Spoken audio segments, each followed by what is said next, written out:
오늘은 교회력으로 사순절 다섯째 주일입니다. 사순절은 영어로 렌트라고 하는데 지난 3월 6일 수요일부터 시작해서 4월 21일 부활주일까지 총 46일간을 말합니다. 그 중에 주일을 빼고 40일 기간을 사순절이라 그렇게 우리가 말하는 것입니다. 사순절 기간을 이 40일로 정하는 데는 아주 영적인 의미가 있습니다. 구약에서는 노아의 홍수가 40일이었고 모세가 광야에서 훈련받고 연단받았을 때도 40일이었습니다. 이스라엘 백성들이 광야에서 하나님의 은혜로 광야의 훈련을 받고 그 아름다운 고난을 겪었던 것도 지난 40년간이었습니다. 또한 신약 성경에는 예수님께서 광야에서 금식하며 40일간 기도하셨습니다. 십자가에 달려 돌아가신 후 부활하시기까지 무덤 속에 계셨던 시간도 40시간입니다. 부활하신 후 성천하시기까지 제자들과 사람들에게 보여주신 기간도 40일이었습니다. 그러므로 성경에는 이 40일이라는 숫자가 매우 영적인 의미가 있는 것입니다. 우리 신앙생활에 참으로 소중하고 예수님을 닮아가고 거룩하고 경건하게 보내야 될 사순절인 줄로 믿습니다. 그러면 여러분, 이제 이 사순절 다섯째 주일을 맞고 이제 다음 주일 종려주일을 맞는데 우리가 어떤 마음으로 이번 한 주간을 지내야 할까요? 먼저 1번을 같이 읽겠습니다. 하나님이 우리에게 원하시는 게 뭡니까? 1번 다 같이 시작. 참된 회개가 있어야 합니다. 아멘. 사순절은 지난 3월 6일 수요일부터 시작됐는데 이날을 애쉬 웬즈데이라 제2수요일이라 그렇게 말합니다. 제2수요일이 사순절의 첫날로 지정된 것은 AD 7세기였습니다. 자신이 지은 죄를 회개하는 의미로 죄를 바르는 전통이 시작되었던 것입니다. 성경에 보는 죄는 전통적으로 자신의 죄를 회개하거나 애통하는 마음을 표현하는 수단으로 사용되었습니다. 구약성경 욥기서에 보면 욥이 자신의 고난을 애통할 때 죄 가운데 앉아 있었다고 했습니다. 이처럼 머리에 죄를 뿌리고 죄 가운데 앉아 있었던 것은 자신의 죄를 진정으로 하나님 앞에 나아가 회개하는 것을 의미하는 것입니다. 제2수요일이 사순절의 시작이 되는 이유가 바로 이것입니다. 참된 회개가 이 사순절을 보내는 저희들에게 마음에 진정으로 있어야 한다는 것입니다. 누구를 원망하지도 말고 누구 탓도 돌리지 말고 먼저 내 자신을 돌아보고 하나님 앞에서 내가 어떻게 살고 있는가? 과연 내가 오늘 하나님 앞에 선다면 어떻게 하나님을 만날 수 있을까? 늘 자기를 돌아보고 하나님 앞에 자기가 먼저 애통해하고 회개해야 한다는 거예요. 다른 사람을 비난할 게 아니에요. 여러분, 요엘서 2장 13절을 같이 한번 읽겠습니다. 하나님의 마음이 이 말씀에 있습니다. 시작. 너희는 옷을 찢지 말고 마음을 찢고 너희 하나님 여호와께로 돌아올지어다. 그는 은혜로우시며 자비로우시며 노하기를 더디하시며 인애가 크시사 뜻을 돌이켜 재앙을 내리지 아니하시나니. 그렇습니다. 하나님이 원하시는 것은 죄를 덮어쓰는 것이 아니라 그런 형식적인 회개가 아니라 진정으로 마음을 찢는 것. 내가 하나님 앞에 하나님과 내 사이에 가로막힌 죄가 있다면, 하나님보다 더 사랑하는 것이 있다면, 하나님보다 더 즐거워하는 것이 있다면, 여전히 내 마음이 세상에 향해 가고 있다면 오늘 이 자리에서 진정으로 마음을 찢고 주님, 나부터 하나님 회개합니다. 나 때문입니다. 이 고백이 우리에게 있어야 될 줄로 믿습니다. 오늘날 교회도 마찬가지입니다. 초대교회는 은과 금이 없었습니다.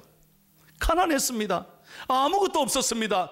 그러나 초대교회 지도자들은 은과 금은 없어도 예수 그리스도의 이름이 있었습니다. 예수 그리스도를 향한 정직한 믿음, 깨끗한 순결함, 거룩함이 있었습니다. 그러나 오늘날 우리 교회는 은과 금이 있습니다. 이렇게 하나님이 축복해 주셨습니다. 그러나 예수 그리스도의 이름을 사모하지 않습니다. 기도하지 않습니다. 하나님을 의지하지 않습니다. 하나님보다 더 좋아하는 것이 오늘 우리 그리스도 안에서도, 교인들 안에서도 얼마나 많은지 몰라요.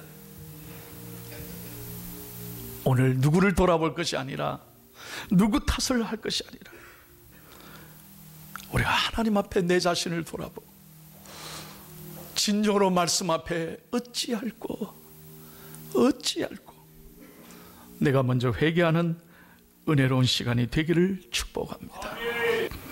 이 시간 저와 여러분부터 하나님이 싫어하시는 것 나도 싫어하고, 하나님이 멀리하는 것 나도 멀리하고, 하나님이 좋아하시는 것 나도 좋아하고 가까이 하는 믿음의 결단이 우리 모두에게 있기를 예수님의 이름으로 간절히 부탁을 드립니다. 두 번째입니다. 우리가 어떻게 이 사순절을 보내야 할까요? 다 같이 읽습니다. 시작. 참된 경건이 있어야 합니다. 뭐가 있어야 된다고요? 예. 여러분은 경건이 뭐라고 생각하십니까? 이렇게 옷을 멀쩡하게 잘 차려입고 이렇게 좋은 성경책에 딱 끼고 있으면 경건한 것입니까? 그러면 사람이 보기에 경건해 보일까요? 그게 정말 하나님이 원하시는 걸까요? 아니면 기도는 유창한 말로, 아주 좋은 말로 기도는 멋지게 합니다. 그것이 경건일까요? 목소리를 까고 할렐루야 주여 이러는 게 경건일까요? 찬송 부를 때 두 손 높이 들고 하나님 앞에 손 들고 찬양하는 것 좋습니다. 그러나 그것이 하나님이 말씀하는 경건일까요? 은사를 많이 베풀고 하나님 앞에 열심히 일하는 것, 그것만이 다 경건일까요? 헌금을 많이 하는 것 경건입니까? 옷차림이 단정하고 술과 담배 안 하는 것, 그것이 경건입니까? 물론 좋은 일입니다. 귀한 일입니다. 그러나 하나님이 말씀하시는 경건이 무엇인지 우리가 오늘 이 시간 똑바로 알아야 됩니다. 야고보서 1장 26절과 27절을 다 같이 크게 읽겠습니다. 경건이 뭘까? 하나님이 말씀하시는 경건. 시작. 누구든지 스스로 경건하다 생각하며 자기 혀를 제갈 물리지 아니하고 자기 마음을 속이면 이 사람의 경건은 헛것이라. 하나님 아버지 앞에서 정결하고 더러움이 없는 경건은 곧 고아와 과부를 그 환난 중에 돌보고 또 자기를 지켜 새 속에 물들지 아니하는 그것이니라. 아멘. 하나님이 말씀을 통해 말씀하시는 경건은 두 가지입니다. 첫째로 우리들의 언어 생활을 조심하는 거예요. 혀의 위력은 참 무섭습니다. 말 한마디로 사람을 죽이는 거예요. 혀의 파괴력은 대단합니다. 오늘 우리나라가 너무나 이 말 때문에 상처를 줍니다. 매일매일 끊임없이 뉴스가 말 때문에 우리의 마음을 아프게 합니다. 무심코 내뱉은 말이 사람을 살릴 수도 있고 죽일 수도 있는 거예요. 경건한 그리스도인들은 늘 자기를 돌아보고, 여러분 예수님이 십자가에 달려 돌아가셨을 때 어린 양처럼 침묵하셨듯이 여러분 이 사순절 기간에 예수님의 침묵을 깊이 생각하고 우리가 가능하면 말을 줄이고 그리스도를 생각하며 본받는 저와 여러분이 되기를 축복합니다. 이런 삼사란 말이 있잖아요. 한 번 말하기 전에 3번 생각해봐라. 우리가 늘 이런 생각으로 산다면 우리가 말이 얼마나 소중한가. 말의 실수를 훨씬 줄일 수 있고 남의 마음을 아프게 하지 않을 것입니다. 이것이 경건이라는 거예요. 그래서 우리가 말하는 데 있어서 하나님의 지혜를 구하도록 우리는 이 사순절에 올바른 경건의 태도를 배워야 된다는 거예요. 이뿐만이 아닙니다. 하나님이 말씀하시는 진정한 경건 두 번째 의미는 가난하고 병들고 상처 있고 어려운 이웃들을 잘 돌보는 것, 그것이 하나님이 기뻐하시는 경건이라는 거예요.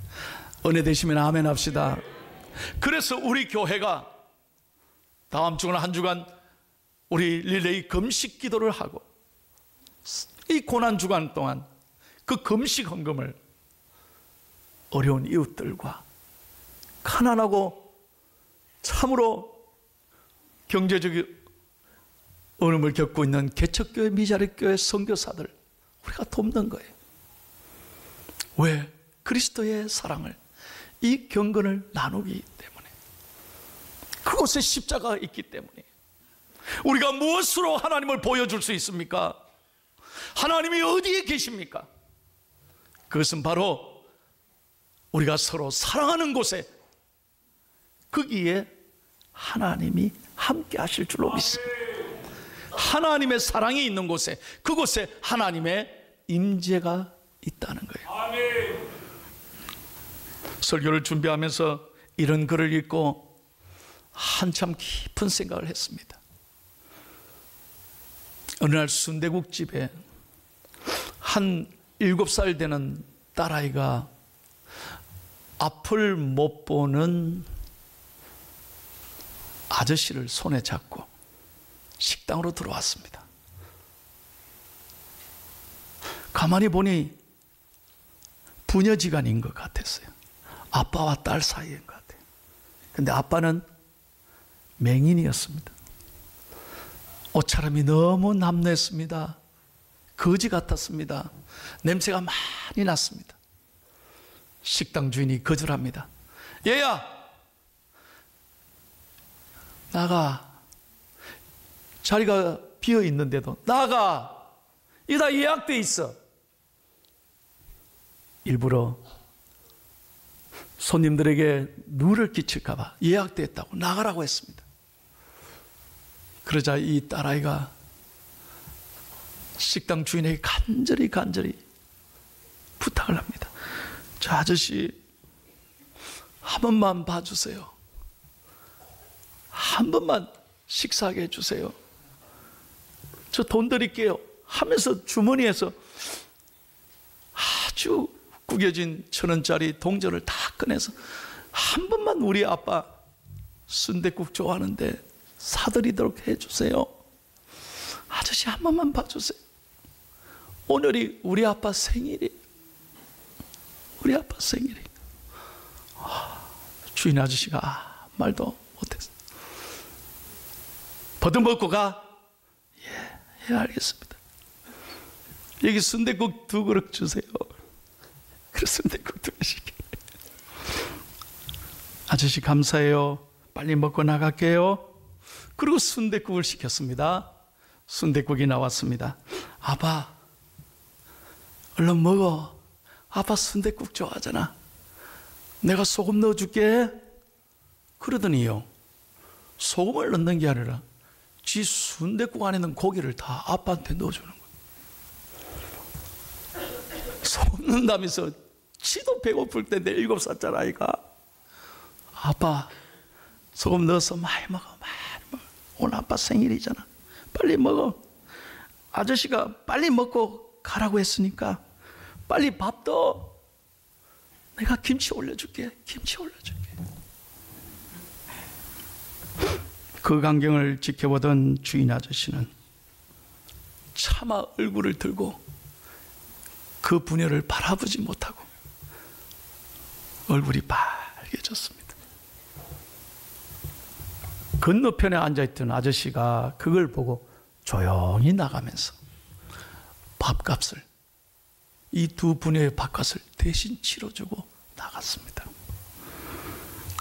저는 이 글을 읽으면서, 여러분, 사순절이 우리에게 뭡니까? 도대체 사순절이 무엇을 우리에게 가르치고 있습니까? 경건이 뭐겠어요? 하나님이 기뻐하시는 경건이 뭐겠어요? 이렇게 예배 잘 드리는데, 성경책은 거룩하게 끼고 찬송은 잘하는데 사랑이 없다면 무슨 소용이 있겠어요? 요한일서 4장 11절 12절을 다 같이 읽습니다. 하나님이 말씀하십니다. 시작. 어느 때나 하나님을 본 사람이 없으되 만일 우리가 서로 사랑하면 하나님이 우리 안에 거하시고 그의 사랑이 우리 안에 온전히 이루어지느니라. 아멘. 서로 사랑하는 것이 진정한 경건이라는 거예요. 오늘 이 사랑이 여러분의 삶 속에, 여러분의 이웃에게, 여러분의 가정에, 내가 만나는 사람에게 따뜻한 나눔과 실천을 통해 아름다운 경건이 이루어지기를 예수 그리스도 이름으로 축복합니다. 마지막 이 사순절을 통해서 우리에게 주시는 영적 교훈은 세 번째, 오늘 이렇게 말씀합니다. 다 같이 시작. 아멘. 어떤 경우에도 예수님 생각하고 예수님 바라보고 끝까지 잘 참고 견뎌야 된다는 거예요. 오늘 2절 말씀 다 같이 읽겠습니다. 시작. 믿음의 주여 또 온전하게 하시니 예수를 바라보자. 그는 그 앞에 있는 기쁨을 위하여 십자가를 참으사 부끄러움을 개의치 아니하시더니 하나님 보좌 우편에 앉으셨느니. 아멘. 그렇습니다. 예수님께서는 저와 여러분을 구원하시기 위하여, 죄를 용서하기 위하여, 저희들의 생명을 살려주기 위하여 십자가를 참으셨습니다. 그 당시 십자가는 가장 파렴치한 살인범이, 정치범이 처형되는 십자가였습니다. 가장 부끄러운, 가장 극악한 형벌이요 고통이었습니다. 손과 발에 못을 박아 매단 후에 고통받다가 죽도록 내버려 두는 것이 십자가 처형이었습니다. 예수님께서는 이 육신의 모든 고통을 끝까지 견딘 거예요. 더 아팠던 것은 아버지께로부터 버림받은 것이었습니다. 그래서 마지막까지 엘리 엘리 라마 사박다니, 아버지 아버지 어찌하여 나를 버리시나이까. 아버지로부터 그 버림받은 그 아픔을 주님은 다 참으셨습니다. 사랑했던 사람들에게 발가 벗겨져서 모든 모욕과 조롱을 다 받으시면서도 예수님은 끝까지 참으셨다는 거예요. 3년 동안 그렇게 사랑했던 사람들로부터 숱한 반대와 도전과 모략과 중상을 겪으면서도 그들의 거절을 예수님은 다 받으셨다 이 말이에요. 왜요? 오늘 본문에 이렇게 말합니다. 죄인들의 이같이 자기에게 거역한 일을 참으셨다. 왜? 그 앞에 있는 부끄러움, 우리 그 앞에 있는 즐거움을 위하여, 저와 여러분을 살리기 위하여, 그 즐거움을 위하여 예수님은 끝까지 참으셨다. 사랑하는 여러분, 여러분 예수님 생각하며 이번 한 주간 예수님 바라보며 십자가를 바라보며 끝까지 잘 참고 견디고 인내하고 승리하는 중앙의 가족들 되시기를 예수님의 이름으로 축원합니다. 지난 주간에 제가 신문에서 읽은 기사입니다. 소개하고 오늘 설교를 마치겠습니다. 영국의 한 방송국에서 어마어마한 상금을 내걸고 이런 퀴즈를 냈습니다. 여러분, 이 땅에서 가장 아름다운 것이 무엇일까요? 영국 국민들이 별의별 아이디어를 다 생각했습니다. 가장 아름다운 게 뭘까? 아침에 풀이 배에 맺힌 이슬, 아름답죠. 한 송이 백합화, 그 아름다운 백합화, 그게 제일 아름답다. 오래된 바위 위에 낀 이끼, 잘 닦여진 유리의 구슬, 저녁 노을이 지는 템즈 강변의 아름다운 석양, 별의별 아이디어를 다 냈습니다. 그런데 그 방송국에서 정작 1등으로 당첨한 상금의 주인공의 답은 바로 이것입니다. 이 세상에 가장 아름다운 건 우리 엄마의 눈이었습니다.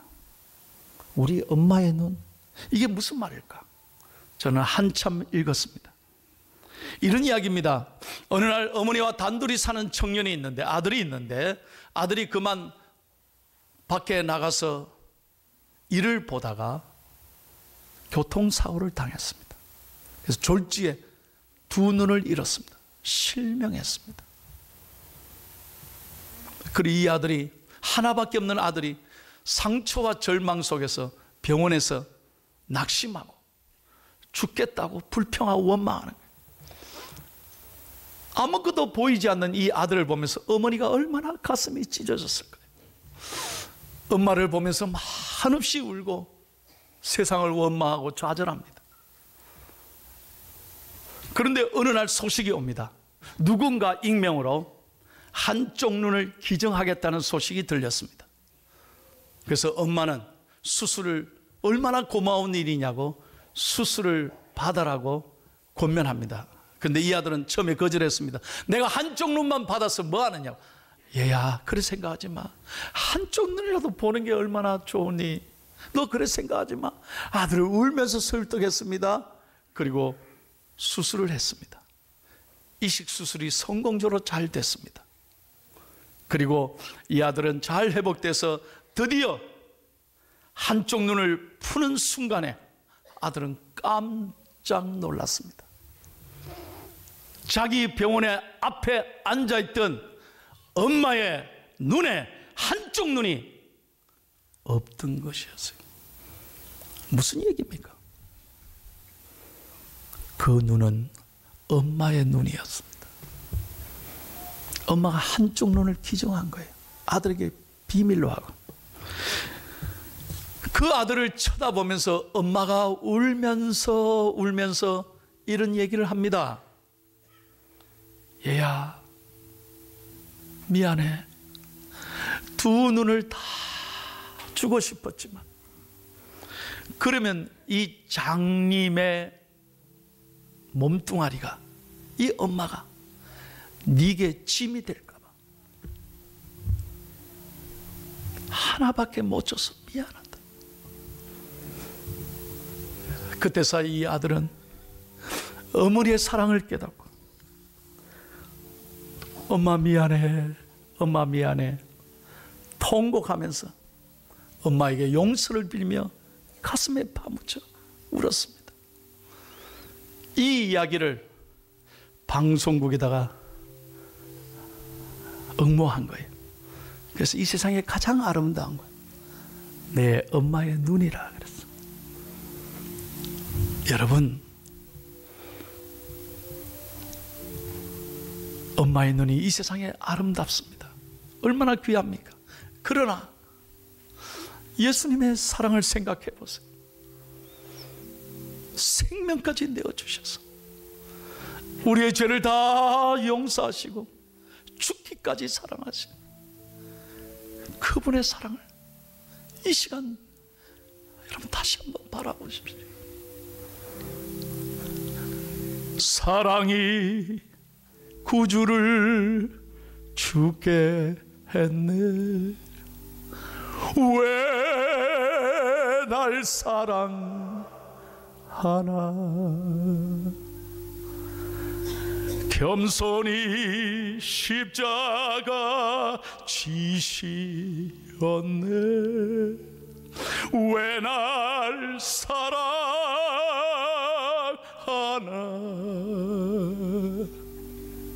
왜 날 사랑하나, 왜 날 사랑하나, 왜 주님 갈보리 가야 했나, 왜 날 사랑하나.